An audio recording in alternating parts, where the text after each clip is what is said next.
Hello everyone, Victoria is here, and here's my new chapter from an online baby book I do for my little son. And my memory of this week. This memory is dedicated to music and my little son's obsession with piano.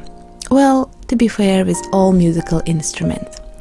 You see, I am a professional musician, and my husband, who never had any training in music, spent quite a few years in his life traveling across the country with his rock band.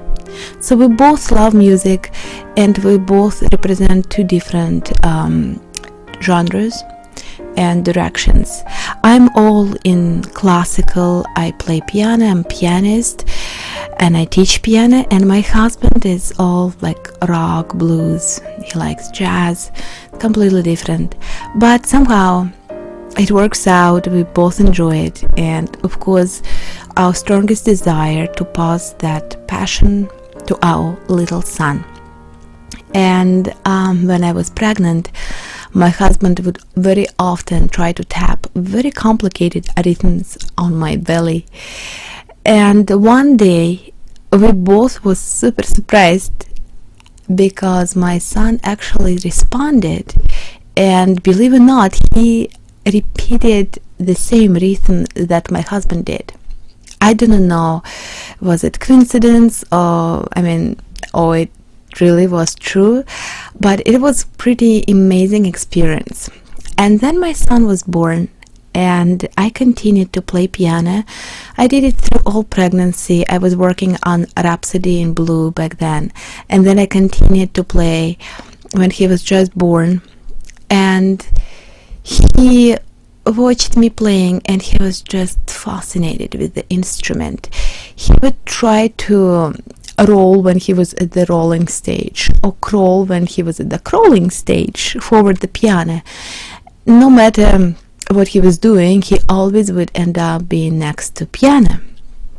And my husband would play guitar and sing for him, and he really enjoyed that too. So it was beautiful, and my son is really obsessed about music. If he sees musical instrument, he knows how to use it. He has amazing sense of rhythm. At 14 months, oh my God, it's just incredible.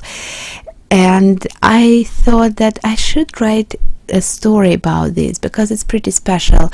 All kids love music, but I would say I am proud of my son's love of music and piano and guitar. And here is the story that I wrote. Little Fox finds his song. Mama always sang lullabies to Little Fox at night. She knows lots of them. Some are funny, some are comforting, and some are just a little bit sad. But Little Fox loved them all. His papa loves to sing him too, and he has such a deep and kind voice. Little Fox loves papa's songs just as much as mama's. All this singing made Little Fox want to sing too, and sometimes he would try to quietly sing alone. You could see his furry little tail wagging in rhythm of their music as they sang to him. He wanted to find his very own song, one that belonged just to him and no one else. But Little Fox's voice didn't always agree with him. Sometimes it came out all clumsy and drawn.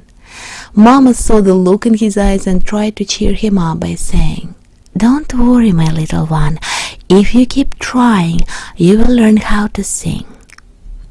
Papa wanted to help his little son too. He said, "Maybe if you go out into the forest on your own and listen to everyone else's song, then maybe the ones you like best will help you find your own."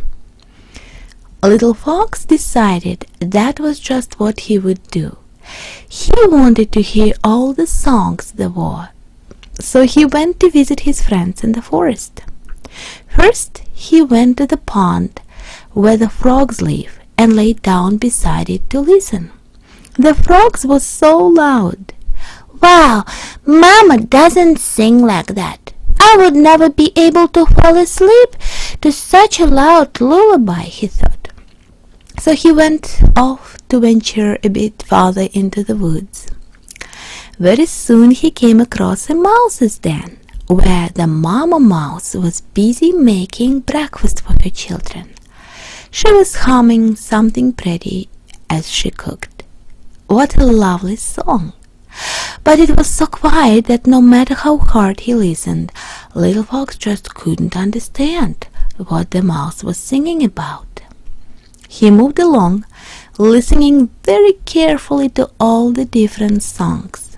There were lots of creatures in the forest, and Little Fox wandered all day, listening closely to everyone he heard. He heard crickets that sang like violins, and the gentle purring of a wild cat. He heard the roar of a great mama bear to her cubs. There was even the buzzing song of a mosquitoes, but he found that one a little bit annoying. It was the birds that impressed him the most. Their songs were so beautiful, but when he tried to sing like them, he just couldn't do it. It was impossible for him to copy all their trills and whistles. The day began to darken in the forest, and soon he could see the big round moon rising up in the night sky. It was right about then that Little Fox heard his mother singing way off in the distance, and soon enough he could hear his father joining in too. Suddenly he wanted very much to be there with them, and he ran as fast as he could to where their voices were coming from. He could see his mama and papa sitting on the top of a hill overlooking the whole forest, watching and singing as the full moon lit up the sky. Now, you might be wondering if foxes can actually sing, but that's really so important, is it? His family could sing, and that's all that matters. And just a few leaps, Little Fox was right there, sitting beside his mama and papa. And to his surprise, he began to sing out loud with them too. Oh, how wonderful it felt to finally be singing his own song.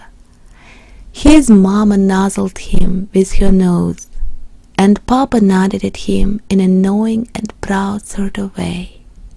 And there they sat, singing the whole night through, wagging their tails together under the full moon. The end. Here is the story. Thank you so much for watching video and listening. I wish you have a great day. Bye bye.